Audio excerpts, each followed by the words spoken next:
Thank you for calling the How to Report an Incident of Sexual Assault hotline. We appreciate your time in taking this action. We want to ensure your call is not just a vengeful reaction. So before we put you through to someone to make your report, our automated system will take you through a short series of questions. To respond yes, press 1. For no, press 2. At the end, our system will determine how best to put through your call. Question 1. Do you have your story straight? Can you carefully calculate every date and detail? Because if you fail to keep track of all that you've said, if your head clears after your current state of shock and trauma and you remember more or different information later, it will only cause drama for you and may lead authorities to question whether anything you said was true. Question 2. Will you give us your name? You may wish to remain anonymous, but what's easier for all of us is being able to track and trace whether this is your attempt to chase fame with your claim. False reporting happens. Statistics suggest about 8% of the time, which is about the same amount of false reporting as any other type of crime. Question 3. Are you upset enough? Do you sound determined but not too tough? Can you shed ample tears to illustrate your real fears? If you're too aloof, you'll just seem lazy, but don't cry so much that you sound crazy. Question 4. Look at what you're wearing. Now, look down. Is this how you normally dress? Does anything about your attire suggest you regularly try to be alluring?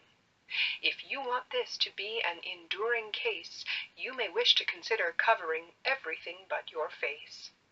If this case goes to court, you'll want to purport to be a person of moral disposition to lessen the suspicion that you brought this on yourself. Question 5. Think about your behavior and attire prior to the alleged assault. Think carefully about these important details. Did your shoes, or your clothes, or your hair, or your nails, or your beverage choice, or your level of intoxication, or your volume of voice, or your eye contact duration give any indication that you were trying to entice sexual attention? Could changes to these details have contributed to prevention? Question 6. We don't want to make assumptions, though it is most often true. Was your alleged attacker male? We'll need his name too. Question 7. Did you overreact? Did you misunderstand his hand on your knee, or your chest, or your breast, or your thigh? Is he just known as an affectionate guy? Did you give him enough chances to explain whether his advances were just playful and flirty? Question 8. Have you ever sent him dirty photos or suggestive texting? His defense will be hoping and expecting that these messages occurred. These meanings get blurred, and it will be your word against his, and your messages may present your correspondence as communicating your consent. Question 9. Were you in a relationship with him that already existed? Can you prove that you fought and resisted? Can you convince a judge of the reasons that you stayed?